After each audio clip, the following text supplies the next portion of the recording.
오늘도 시청해주셔서 감사합니다. 구독과 좋아요는 영상을 제작하는 데 큰 힘이 됩니다. 오늘도 좋은 하루 되세요. 그럼 오늘의 이야기를 시작하겠습니다. 안녕하세요. 저는 김순이라고 해요. 올해 58살이고 남편과 함께 작은 떡집을 운영하고 있어요. 오늘 제가 들려드릴 이야기는 저희 딸 미영이에 관한 얘기예요. 지금도 생각만 하면 가슴이 답답해져요. 미영이는 저희 외동딸이에요. 33이죠. 명문대 나와서 대기업에 다녔어요. 그것도 아무나 못 들어간다는 그런 회사요. 저희 같은 서민 가정에서는 정말 꿈만 같은 일이었거든요. 친척들도 부러워했고 동네 사람들도 모를 사람이 없을 정도였어요. 그런데 작년 봄이었어요. 갑자기 미영이가 전화를 했어요. 엄마, 나 회사 그만둘 거야. 처음엔 농담인 줄 알았어요. 아니, 무슨 소리냐 하면서 웃었죠. 그런데 미영이 목소리가 진짜 심각하더라고요. 엄마, 진짜야. 나 더 이상 이렇게 못 살겠어. 매일 지하철 타고 출근해서 밤늦게 퇴근하고 주말에도 일하고. 이게 인생이야? 나는 진짜 내가 하고 싶은 일을 하면서 살고 싶어. 그 순간 정말 머리가 하얘졌어요. 뭔가 큰일이 날 것 같은 불길한 느낌이 들었거든요. 급하게 회사 근처로 달려갔어요. 미영이를 만나서 정신 차리라고 했죠. 미영아, 너 지금 뭔 소리 하는 거니? 그 회사 들어가려고 얼마나 고생했는데. 야근이 힘들면 부서 옮기면 되잖아. 왜 갑자기 그만두겠다는 거야? 그런데 미영이가 하는 말이 더 가관이었어요. 엄마는 몰라. 나는 매일 죽는 것 같아. 사람들은 다 로봇처럼 일하고 상사들은 갑질하고 나는 진짜 내가 좋아하는 일을 하면서 살고 싶어. 카페를 하려고 해. 카페요? 갑자기 카페는 또 무슨 소리예요? 저는 정말 어이가 없었어요. 미영아, 정신 차려. 카페가 뭔 줄 알고 그래? 요즘 카페가 얼마나 많은데. 하나 둘 다 문 닫고 있잖아. 너 그런 거 해본 적도 없으면서. 미영이는 이미 마음을 정한 것 같았어요. 눈빛이 달랐거든요. 평소에 온순하고 말 잘 듣던 미영이가 아니었어요. 엄마, 나는 이미 다 계획했어. 홍대 쪽에 괜찮은 자리도 받았고 인테리어 업체도 알아봤어. 처음엔 작게 시작해서 천천히 키워갈 거야. 엄마 아빠가 도와주셨으면 좋겠어. 도와달라고요? 뭘 도와달라는 거죠? 그때까지만 해도 저는 미영이가 그냥 일시적으로 지쳐서 하는 소리인 줄 알았어요. 며칠 지나면 정신 차릴 거라고 생각했죠. 그런데 일주일 뒤에 진짜로 사표를 냈더라고요. 그것도 미리 말도 안 하고요. 회사에서 연락이 왔어요. 부장님이 직접 전화를 주셨거든요. 사모님, 미영 씨가 갑자기 사표를 냈는데 정말 그만두려는 건가요? 저희도 너무 아쉬워서요. 한 번 더 생각해 보라고 해주세요. 그 순간 정말 창피하고 화가 났어요. 회사 사람들한테 어떻게 설명해야 할지도 모르겠고 미영이한테 전화했죠. 야, 너 진짜 미쳤구나. 회사에서 연락 왔어. 부장님이 아쉬워하신다면서 다시 생각해 보라고 하시네. 너 지금이라도 사표 취소하고 다시 들어가. 그런데 미영이가 하는 말이 더 가관이었어요. 엄마, 이미 늦었어. 나 벌써 카페 계약금 넣었어. 뭐라고요? 계약금을 넣었다고요? 저는 정말 기절할 뻔했어요. 아니, 돈도 없으면서 무슨 돈으로 계약금을 넣었을까요? 미영아, 돈은 어떻게 했어? 적금이랑 주식 다 정리했어. 그리고 전세보증금도 빼야 할 것 같아. 전세보증금까지요? 그럼 어디서 살려고 그래요? 저는 정말 어이가 없었어요. 이게 33 된 어른이 할 일인가 싶었거든요. 그런데 그 다음에 미영이가 한 말이 정말 충격이었어요. 엄마 아빠가 도와주셨으면 좋겠어. 초기 자금이 좀 부족해. 한 5천만 원 정도? 5천만 원이요? 저희가 평생 모은 돈이 그 정도인데요. 떡집에서 번 돈 다 모아둔 게 그 정도거든요. 그것도 나중에 늙어서 쓰려고 모아둔 건데. 미영아, 너 정말 미쳤구나. 5천만 원이 어디서 나와? 우리가 로또 당첨됐니? 그런데 미영이는 진짜 심각했어요. 눈물까지 글썽이면서요. 엄마, 나 정말 간절해. 이번이 마지막 기회인 것 같아. 나이도 이제 33인데 언제까지 남 밑에서 일할 거야? 내 사업을 해보고 싶어. 엄마 아빠가 안 도와주면 나는 정말 어떻게 해야 할지 모르겠어. 그 모습을 보니까 마음이 너무 아팠어요. 우리 딸이 이렇게까지 간절하게 원하는데 부모가 외면할 수는 없잖아요. 그래서 남편이랑 밤새 얘기했어요. 여보 어떻게 할까? 미영이가 저렇게 간절한데. 남편도 고민이 많아 보였어요. 글쎄 말이야. 요즘 카페 장사가 쉽지 않다는데. 그래도 우리 딸이 하고 싶다는데 한번 해보게 해줘야 하는 거 아닐까? 결국 우리는 미영이를 도와주기로 했어요. 평생 모은 돈을 다 털어서요. 은행 적금도 깨고 보험도 해지했어요. 그렇게 모은 돈이 정확히 5천만 원이었거든요. 미영이는 정말 좋아했어요. 엄마 아빠 정말 고마워. 꼭 성공해서 몇 배로 갚을게. 그러면서 눈물까지 흘리더라고요. 그때만 해도 우리는 미영이가 진짜 성공할 줄 알았어요. 우리 딸이 머리도 좋고 성실하니까 뭘 해도 잘할 거라고 생각했거든요. 카페 오픈 준비하는 동안 미영이는 정말 열심히 했어요. 새벽부터 밤늦게까지 준비하고 인테리어도 직접 감독하고 메뉴도 연구하고 바리스타 자격증도 땄어요. 보기 좋았죠. 드디어 카페가 오픈했어요. 이름은 미영 카페였어요. 홍대 쪽 골목에 있는 작은 카페였는데 인테리어는 정말 예뻤어요. 미영이 센스가 좋거든요. 처음엔 손님들도 꽤 왔어요. 새로 생긴 카페니까 호기심에 오는 사람들도 있고 미영이는 정말 신이 나 있었어요. 매일 카페 사진 찍어서 보내주고 오늘은 몇 명 왔다고 자랑하고 그런데 한 달, 2달 지나니까 분위기가 달라졌어요. 미영이 표정이 어두워지기 시작했거든요. 물어보면 괜찮다고 하는데 뭔가 이상했어요. 그러다가 3개월 차에 미영이가 전화를 했어요. 엄마, 나 좀 힘들어. 왜 뭐가 힘들어? 손님이 생각보다 안 와. 임대료랑 재료비 빼면 남는 게 거의 없어. 그래도 이제 시작한 지 얼마 안 됐잖아. 조금만 더 기다려봐. 미영이는 한숨만 쉬었어요. 그 소리를 듣는 제 마음도 답답했거든요. 그런데 4개월 차에 들어서니까 미영이가 정말 이상해졌어요. 전화도 잘 안 받고 만나자고 해도 바쁘다고 미루고 뭔가 숨기는 것 같았거든요.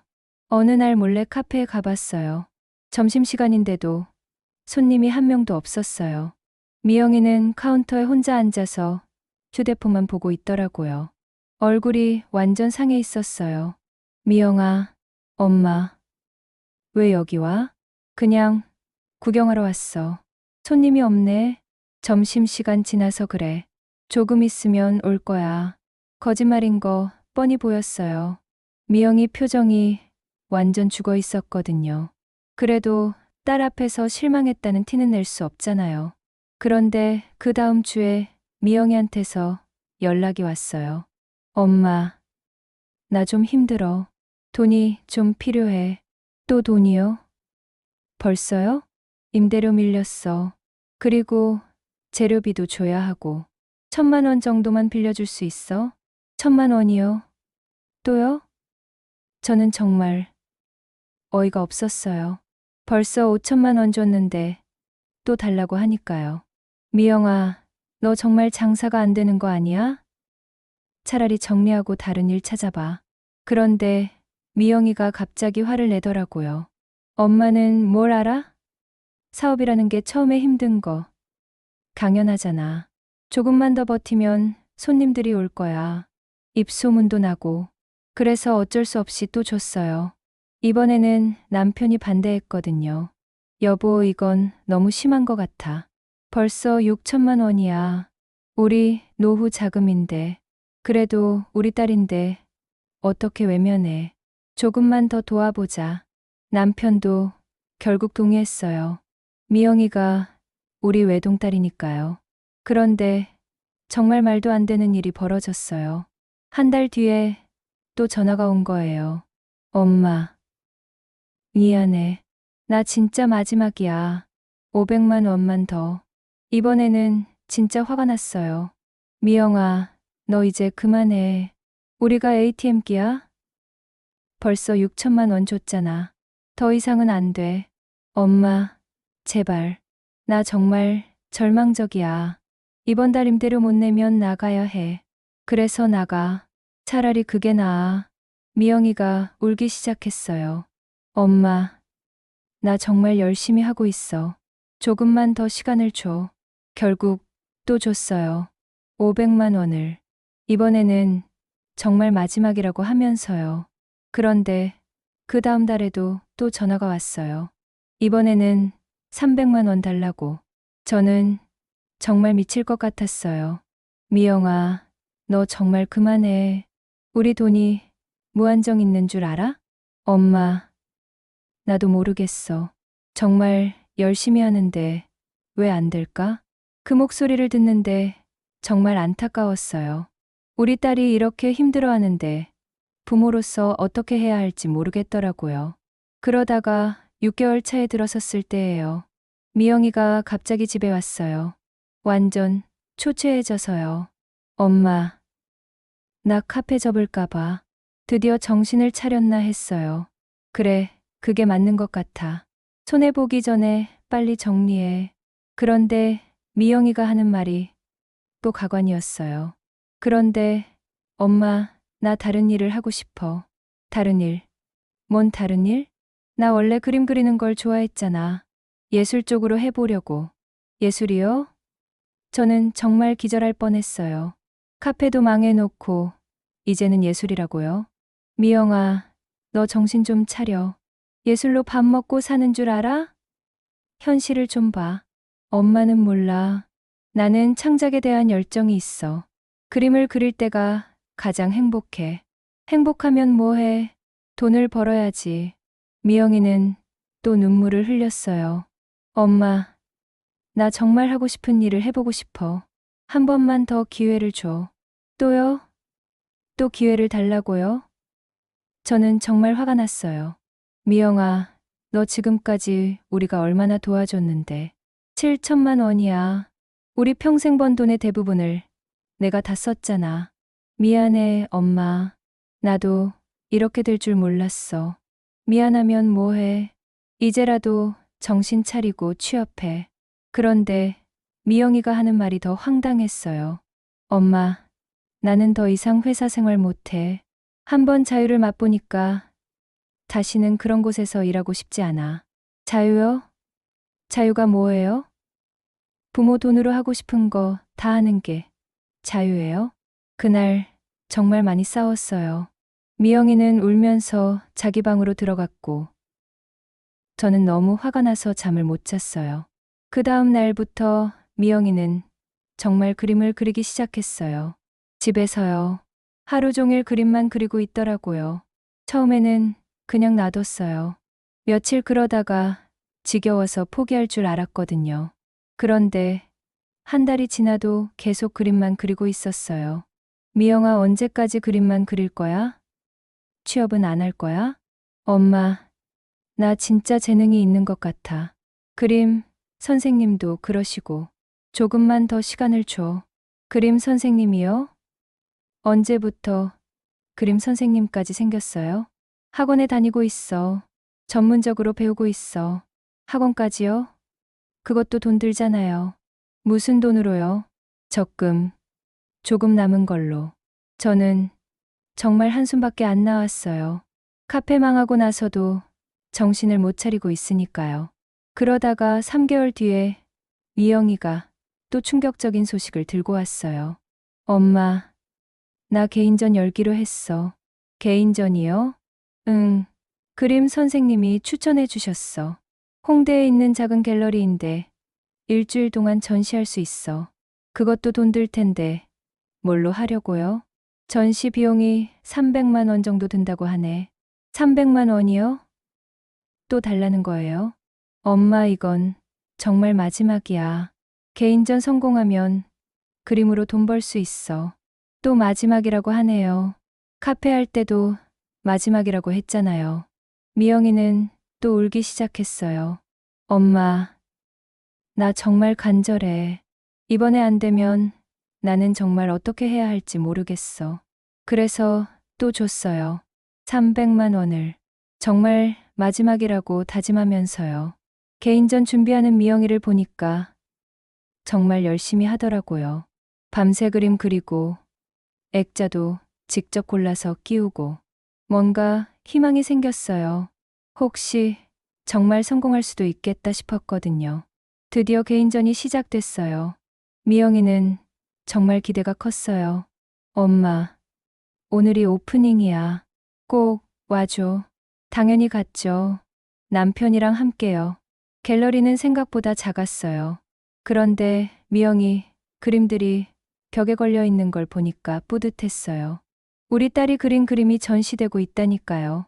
그런데 문제는 사람들이 별로 안 온 거예요. 오프닝 날인데도 우리 가족이랑 친척 몇 명, 그림 선생님 정도만 왔어요. 미영이는 실망한 티를 안 내려고 애쓰고 있었는데 표정이 어두운 게 다 보였어요. 개인전 둘째 날부터는 더 가관이었어요. 하루 종일 갤러리에 있었는데 사람이 5명도 안 왔어요. 그것도 그냥 구경만 하고 가더라고요. 미영이는 혼자 갤러리에 앉아서 사람들을 기다리고 있었어요. 제가 중간에 가봤는데 정말 처량해 보였어요. 미영아, 어때? 글쎄, 생각보다 사람들이 안 와. 그래도 아직 시간이 있잖아. 응, 그렇게 생각하고 있어. 하지만 미영이 표정이 완전 죽어 있었어요. 희망이 사라져가고 있는 게 눈에 보였거든요. 그런 식으로 일주일이 지났어요. 결과는 참담했어요. 그림이 한 점도 안 팔렸어요. 한 점도요. 300만 원 들여서 전시했는데 그림이 하나도 안 팔린 거예요. 미영이는 완전 절망 상태였어요. 엄마, 나 정말 재능이 없나 봐. 그런 게 아니야. 그냥 때가 안 된 거지. 위로는 했지만 저도 마음이 너무 아팠어요. 우리 딸이 이렇게 좌절하는 모습을 보니까요. 그런데 그 다음이 더 문제였어요. 미영이가 완전히 의욕을 잃어버린 거예요. 하루 종일 집에서 뒹굴뒹굴하면서 아무것도 안 하더라고요. 미영아, 이제 정말 취업해야 하는 거 아니야? 엄마, 나 지금 상태로는 면접도 못 볼 것 같아. 그럼 언제까지 이렇게 있을 거야? 모르겠어. 좀 쉬고 싶어. 쉬고 싶다고요? 벌써 몇 달째 쉬고 있는데요. 그때부터 정말 힘들어졌어요. 미영이는 아침에 일어나지도 않고 밤늦게까지 깨어있고 완전 생활 패턴이 망가졌어요. 친구들은 어떻게 지내는지 물어봤어요. 미영아, 친구들은 뭐 한다고 그래? 다들 결혼했어. 아이도 낳고 나만 이 모양이야. 그 말을 듣는 제 마음도 답답했어요. 또래 애들은 다 정착했는데 우리 딸만 이 모양이니까요. 그러다가 어느 날 동네에서 우연히 미영이 고등학교 공창 엄마를 만났어요. 어머, 순희 씨, 오랜만이네요. 미영이는 잘 지내죠? 그냥 잘 지낸다고 할 수밖에 없었어요. 우리 수진이는 작년에 결혼해서 이번에 임신했어요. 미영이도 소식 좀 들려주세요. 정말 창피했어요. 우리 딸은 카페 망하고 그림 전시회도 실패하고 집에서 놀고 있다고. 어떻게 말해요? 그 일 있고 나서 더 스트레스를 받았어요. 동네 사람들한테 뭐라고 설명해야 할지도 모르겠고. 그러던 어느 날 밤이었어요. 미영이가 갑자기 제 방으로 왔어요. 엄마, 나 정말 미안해. 갑자기 왜? 내가 너무 이기적이었던 것 같아. 엄마 아빠 힘들게 번 돈을 다 날리고 그제야 정신을 차렸나 싶었어요. 그런 걸 이제 알았니? 우리가 얼마나 고생해서 번 돈인데. 미영이가 눈물을 흘리면서 말했어요. 정말 미안해, 엄마. 나도 이렇게 될 줄 몰랐어. 처음엔 정말 자신 있었는데. 그래서 이제 어떻게 할 거야? 나도 모르겠어. 취업을 해야 하는 건 알겠는데 어디서부터 시작해야 할지. 그래도 다행이었어요. 미영이가 드디어 현실을 인정하는 것 같았거든요. 그런데 다음 날 아침에 일어나 보니 미영이가 또 그림을 그리고 있더라고요. 미영아, 어제 취업한다고 하지 않았어? 응, 그런데 그냥 취미로 그리는 거야. 취업 준비하면서. 취미라고 하지만 하루 종일 그림만 그리고 있었어요. 취업 준비하는 건 전혀 안 보이더라고요. 미영아, 이력서는 언제 쓸 거야? 조금 있다가. 그런 식으로 한 달이 또 지났어요. 미영이는 여전히 그림만 그리고 있었고 취업 준비는 전혀 안 하고 있었어요. 정말 답답했어요. 이대로 가면 미영이가 평생 집에서 놀게 될 것 같았거든요. 그러던 중에 남편이 아팠어요. 갑자기 쓰러진 거예요. 병원에 가보니까 과로라고 하더라고요. 떡집 일이 워낙 힘들기도 하고 미영이 문제로 스트레스를 너무 많이 받은 것 같았어요. 의사 선생님이 그러시더라고요. 많이 피곤하셨나 봐요. 좀 쉬셔야 할 것 같은데. 남편은 일주일 정도 입원했어요. 그동안 저 혼자 떡집 일을 다 해야 했어요. 새벽 4시에 일어나서 떡 만들고 저녁까지 장사하고 정말 힘들었어요. 미영이한테 도움을 청했어요. 미영아, 아빠가 아프니까 내가 좀 도와줘야 하는 거 아니야? 그런데 미영이 반응이 정말 실망스러웠어요. 엄마, 나는 떡 만드는 거 모르잖아. 모르면 배우면 되잖아. 가족이 힘들 때는 서로 도와야 하는 거 아니야? 그런데 나는 밀가루 알레르기가 있어서 안 돼.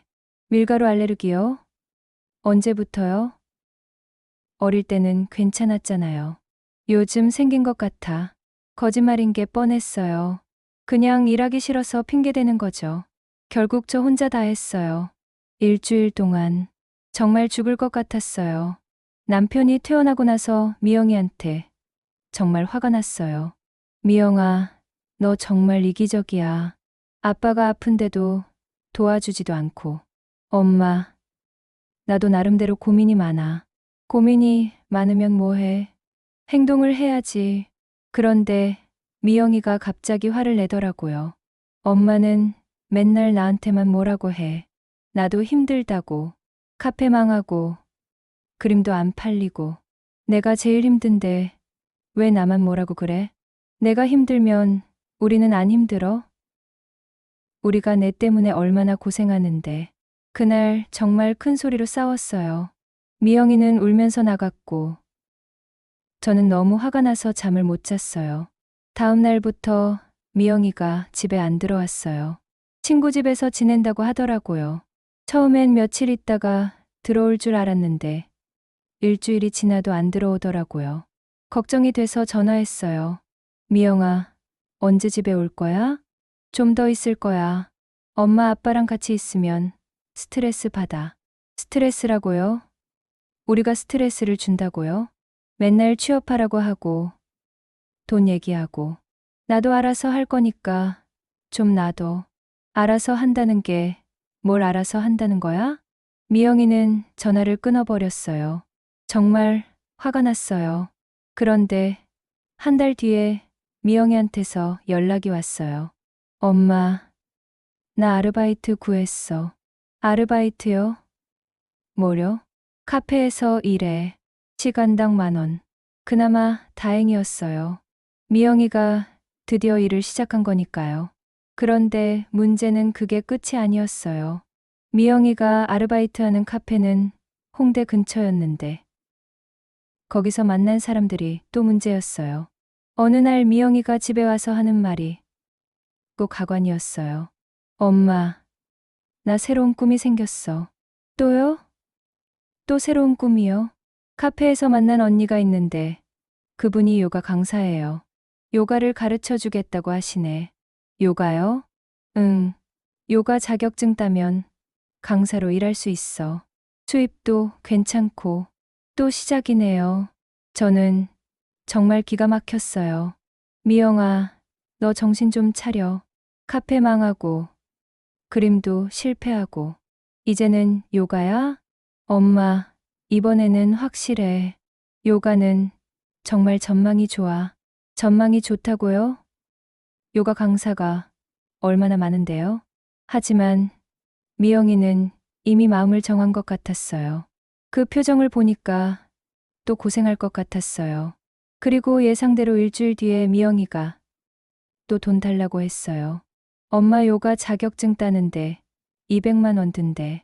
또 돈이요? 이번에는 정말 안 줄 생각이었어요. 벌써 카페로 7천만 원, 그림 전시회로 300만 원, 총 7,300만 원을 써버렸는데 또 200만 원을 달라고 하니까요. 미영아, 이번에는 정말 안 돼. 우리가 은행도 아니고. 그런데 미영이가 하는 말이 또 가관이었어요. 엄마, 이번에는 정말 확실해.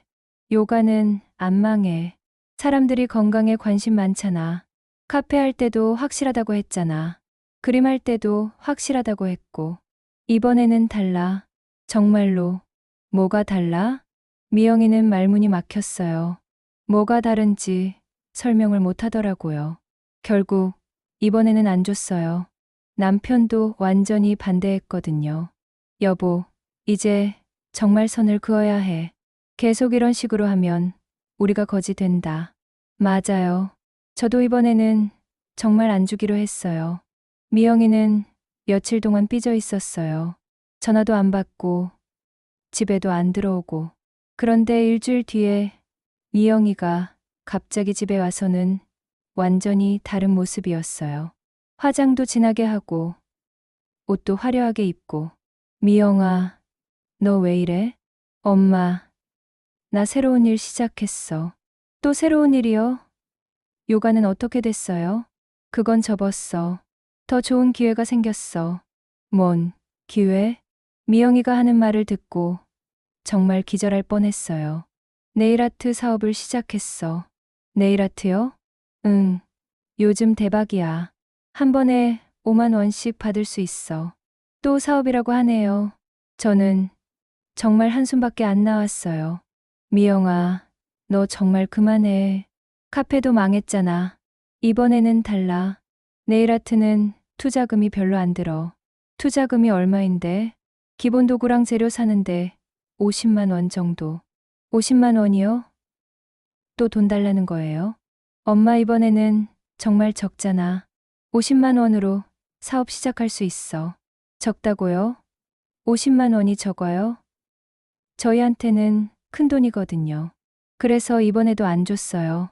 미영이는 또 화를 내면서 나갔어요. 그런데 며칠 뒤에 미영이가 정말 네일아트 도구를 사가지고 왔더라고요. 미영아, 돈은 어떻게 했어? 친구한테 빌렸어.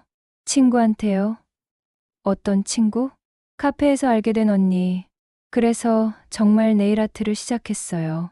집에서요. 거실을 작업실로 만들어 놓고. 처음에는 친구들이나 지인들이 몇 명 왔어요. 미영이는 정말 신이 나 있었어요. 엄마 봐. 오늘 3명 했어. 15만 원 벌었어. 그래, 잘했네. 속으로는 또 시작이구나 했지만 딸이 열심히 하는 모습을 보니까 응원해주고 싶었어요. 그런데 한 달 지나니까 또 문제가 생겼어요. 손님이 점점 줄어든 거예요. 미영아, 요즘 손님 어때? 글쎄, 처음보다는 줄었어. 왜? 모르겠어. 사람들이 한 번 하고 나면 또 안 와. 당연하죠. 네일아트를 매주 하는 사람이 어디 있어요? 그런데 미영이는 그런 기본적인 것도 생각 안 하고 시작한 거예요. 2달째부터는 거의 손님이 안 왔어요. 일주일에 1명 올까 말까 했어요. 미영이는 또 의기소침해졌어요. 엄마, 나 정말 사업 재능이 없나 봐. 재능 문제가 아니야. 시장 조사를 제대로 안 했잖아. 그런데 미영이가 또 충격적인 말을 했어요. 엄마, 나 이제 정말로 마지막 기회를 잡았어. 또요? 또 마지막 기회예요. 이번에는 정말 확실해. MLM이야. MLM이요? 그게 뭐예요? 다단계 말이야. 건강식품 파는 거. 다단계요? 저는 정말 기겁했어요. 다단계라니요. 미영아, 너 정신 차려. 다단계 하면 안 돼. 엄마는 몰라. 요즘 다단계는 예전과 달라. 정말 좋은 제품이야. 좋은 제품이면 뭐해. 다단계는 다단계야. 미영이는 이미 마음을 정한 것 같았어요. 벌써 가입했어. 첫 주문도 했고. 뭐라고요? 벌써 가입했다고요? 응, 스타터 키트 샀어. 300만 원. 300만 원이요? 그 돈은 또 어떻게 했어요? 카드로 할부했어. 카드 할부요? 저는 정말 머리가 어지러웠어요. 미영아, 너 미쳤구나. 다단계로 돈 벌 수 있을 거라고 생각해? 엄마는 편견이 있어. 정말 좋은 기회야.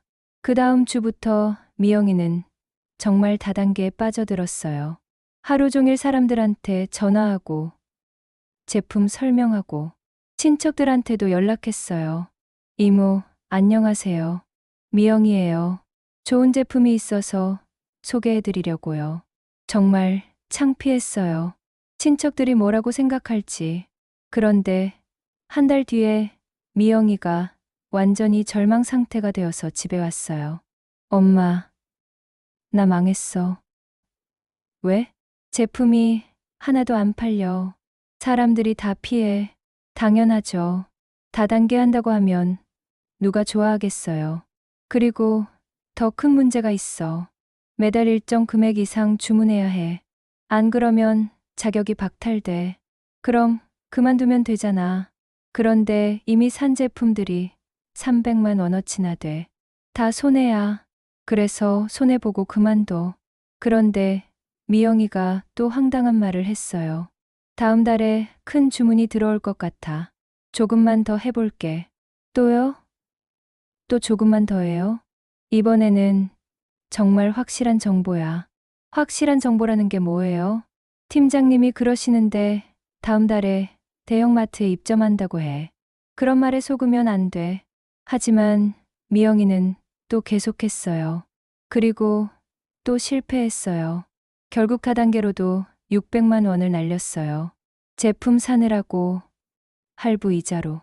이제 총합이 거의 8천만 원이 넘어갔어요. 카페 7천만 원, 그림 전시회 300만 원, 다단계 600만 원. 저희 평생 모은 돈이 거의 다 날아간 거예요. 그때 정말 절망적이었어요. 미영이는 또 다른 일을 찾겠다고 하고 있었고, 저희는 노후 자금이 거의 없어진 상태였거든요. 그런데 정말 충격적인 일이 벌어졌어요.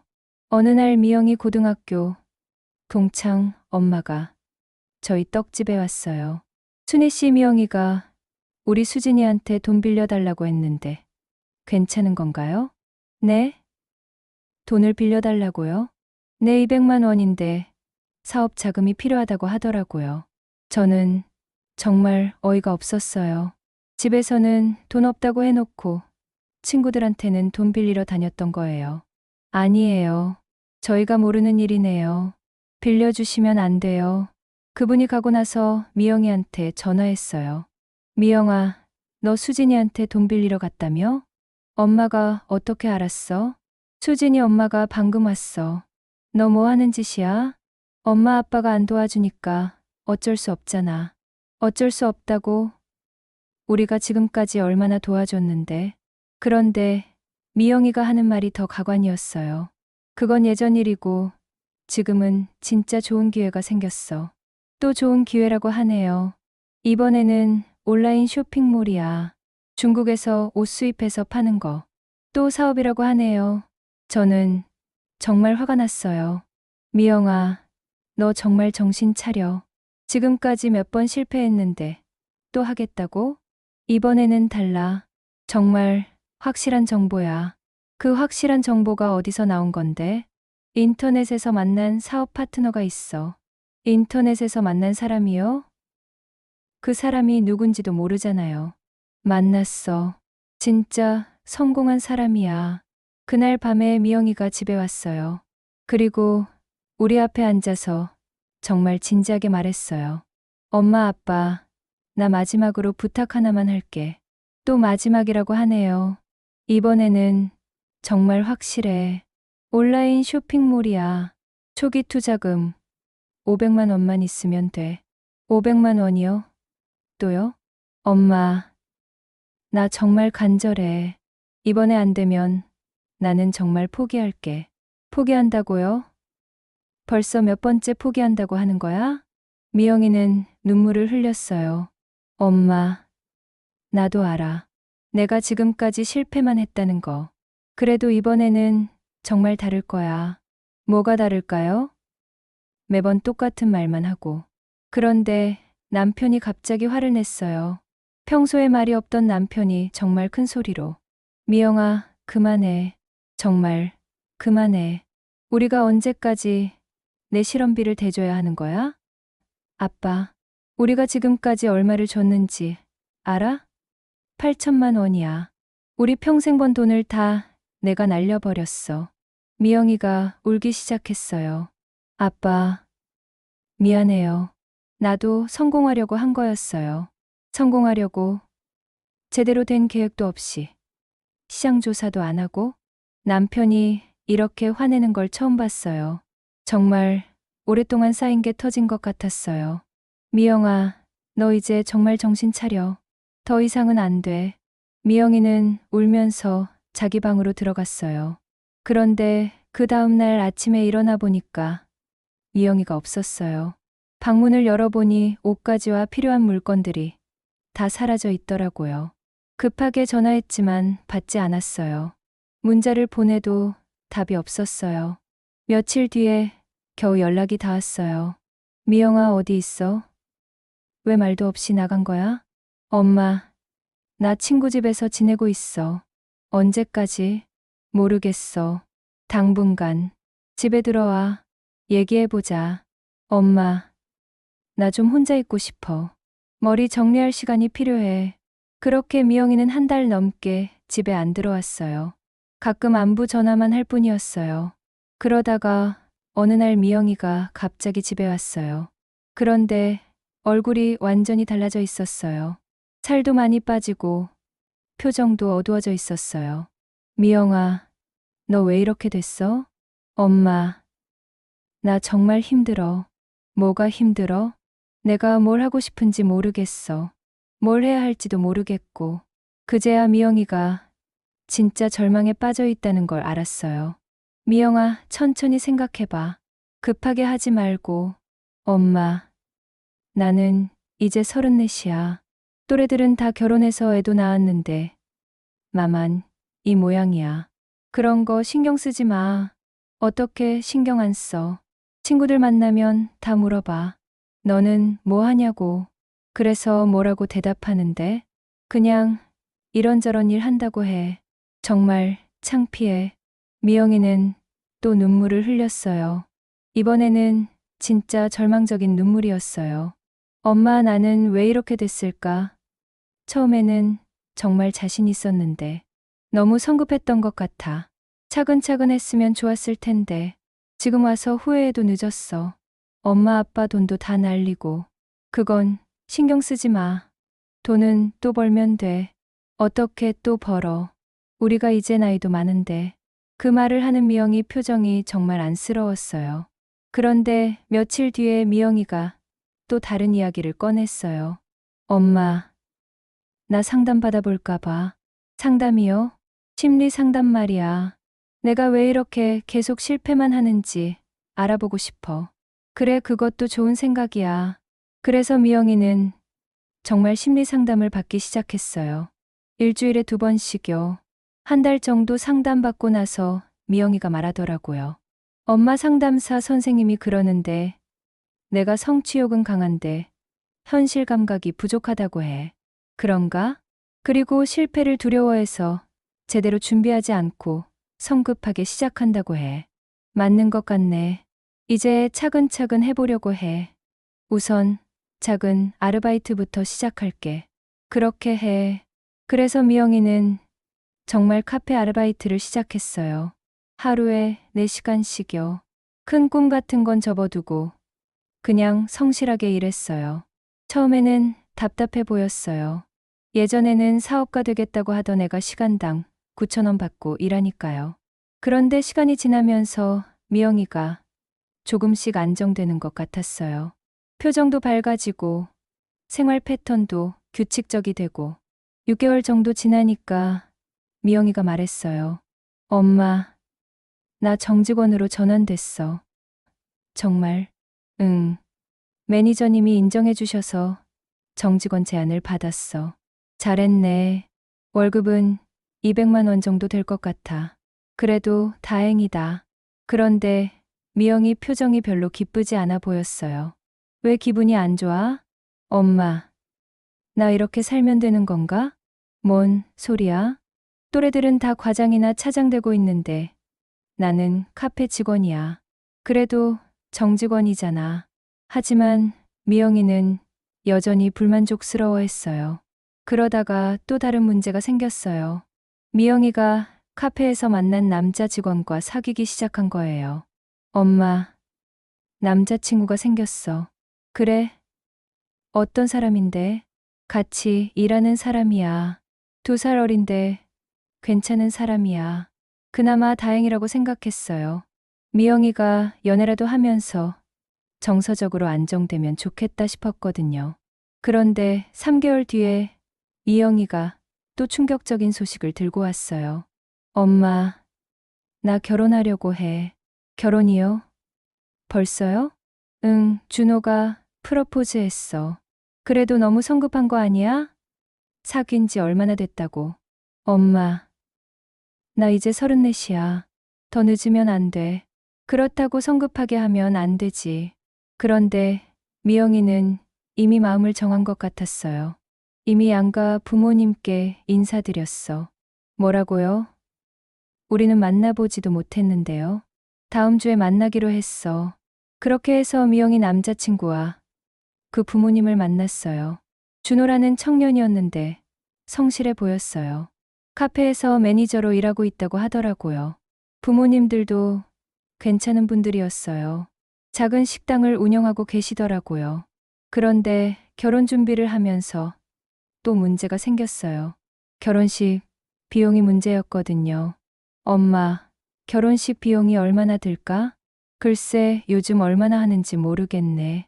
웨딩홀이랑 드레스까지 하면 3천만 원 정도 든대. 3천만 원이요? 응, 그래도 작게 하려고 해. 저는 정말 막막했어요. 지금까지 미영이 때문에 8천만 원을 썼는데 또 3천만 원이라니요. 미영아, 우리가 지금 그런 여유가 없어. 알아, 그래서 준호 쪽에서 많이 부담하기로 했어. 얼마나? 절반 정도. 그럼 우리는 1,500만 원이네요. 그것도 우리한테는 큰 돈이에요. 엄마, 마지막이야. 이번이 정말 마지막. 또 마지막이라고 하네요. 미영이가 마지막이라고 한 게 벌써 몇 번째인지 모르겠어요. 그래도 딸 결혼식인데 안 도와줄 수는 없잖아요. 결국 또 돈을 마련했어요. 이번에는 정말 우리 생활비까지 건드렸어요. 결혼식은 조촐하게 치렀어요. 그래도 미영이가 웨딩드레스 입고 있는 모습을 보니까 뿌듯했어요. 우리 딸이 드디어 정착하는구나 싶었거든요. 신혼집은 작은 전셋집을 얻었어요. 전세금은 양쪽에서 반반씩 부담했어요. 우리 쪽에서 5천만 원 보태줬어요. 그렇게 해서 미영이는 결혼했어요. 이제 정말 안정될 줄 알았어요. 그런데 결혼한 지 6개월 뒤에 미영이한테서 연락이 왔어요. 엄마, 나 임신했어. 임신이요? 정말요? 응, 2달 됐어. 축하한다. 정말 잘 됐네. 그런데 문제가 있어. 준호 월급이 적어서 아이 키우기 힘들 것 같아. 얼마나 받는데? 둘이 합쳐서 400만 원 정도야. 그래도 아껴 쓰면 되지 않을까? 엄마 요즘 아이 키우는데 돈이 얼마나 많이 드는데. 분유값만 해도 한 달에 20만 원이야. 그렇구나. 그래서 준호가 이직을 하려고 해. 좀 더 월급이 좋은 곳으로. 그게 좋겠네. 그런데 이직하는 동안 수입이 없을 거야. 그래서 엄마한테 부탁이 있어. 또 부탁이요? 한두 달만 생활비 좀 도와줄 수 있어? 생활비요? 얼마나요? 한 달에 200만 원 정도만. 200만 원이요? 그것도 우리한테는 큰 돈이에요. 엄마 손자 때문인데 도와주셔야 하는 거 아니야? 손자 때문이라고 하니까 거절하기 어렵더라고요. 결국 또 도와줬어요. 3개월 동안 600만 원을요. 그런데 3개월이 지나도 준호가 이직을 못했어요. 미영아, 준호는 이직 안 했어? 아직 마음에 드는 회사가 없다고 해. 언제까지 기다릴 거야? 조금만 더 기다려봐. 좋은 기회가 있을 거야. 또 좋은 기회라고 하네요. 저는 정말 한숨밖에 안 나왔어요. 그런데 미영이가 아이를 낳고 나서 더 큰 문제가 생겼어요. 엄마, 육아가 너무 힘들어. 당연히 힘들지. 준호는 육아를 안 도와줘.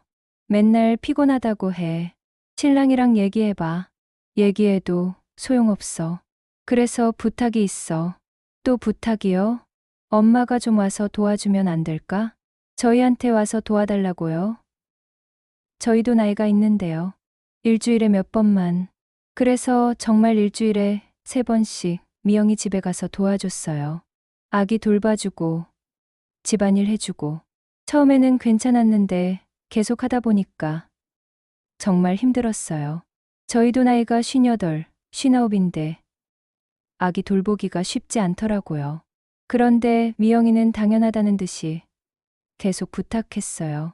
엄마, 이번 주도 와줄 수 있어? 미영아, 엄마도 힘들어. 그래도 손자인데. 손자라고 해도 너희가 키워야 하는 거 아니야?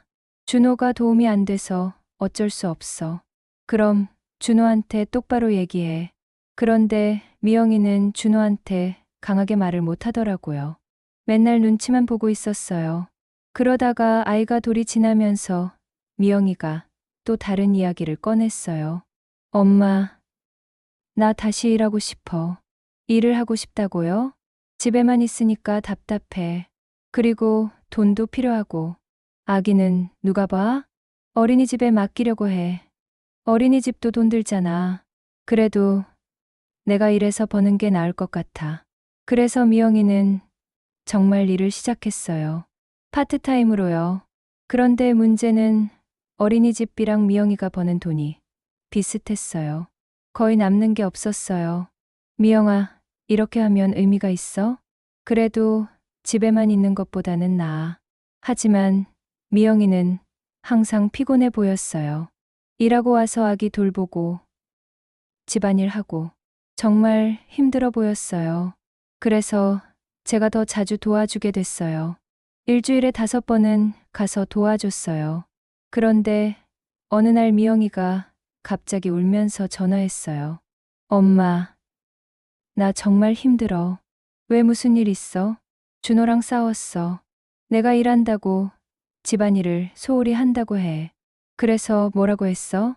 나도 돈 벌려고 일하는 건데 왜 집안일까지 다 내가 해야 하냐고 했어. 그랬더니 그럼 일 그만두라고 해. 참 답답하네. 엄마, 나 어떻게 해야 할까? 그 순간 정말 미영이가 안쓰러웠어요.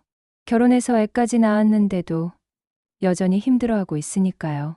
미영아, 천천히 준호랑 얘기해봐. 서로 양보하면서. 준호는 대화가 안 돼. 자기 말만 맞다고 해. 그런데 그게 끝이 아니었어요. 미영이가 더 충격적인 이야기를 했거든요. 엄마, 사실은 준호가 도박을 해. 도박이요? 인터넷으로 스포츠 베팅을 해. 벌써 몇백만 원 잃었어. 뭐라고요? 그래서 돈이 더 부족한 거야. 그럼 왜 진작 말 안 했어? 창피해서. 저는 정말 어이가 없었어요. 사위가 도박을 한다니요. 미영아, 그럼 이혼해야 하는 거 아니야? 이혼은 쉽게 할 수 있는 게 아니야. 아이도 있고. 그래도 도박하는 사람이랑 어떻게 살아? 지금은 안 한다고 해. 끊었다고. 그런 말 믿어? 믿을 수밖에 없어. 그렇게 해서 지금까지 왔어요. 미영이는 여전히 힘들어하고 있고, 저희는 계속 도와주고 있어요. 생각해보니까 미영이가 회사 그만둔 지 벌써 2년이 넘었어요. 그 사이에 우리가 쓴 돈이 얼마인지 계산해보니까 정말 어마어마해요. 카페 7천만 원, 그림 전시회 300만 원, 다단계 600만 원, 결혼식 1,500만 원, 전세금 5천만 원, 생활비 지원 600만 원, 총 1억 5천만 원이에요. 우리 평생 번 돈이 거의 다 들어간 거예요. 그런데 미영이는 여전히 안정되지 못했어요. 남편은 도박하고, 돈은 부족하고, 육아는 힘들고, 요즘도 자주 연락 와요.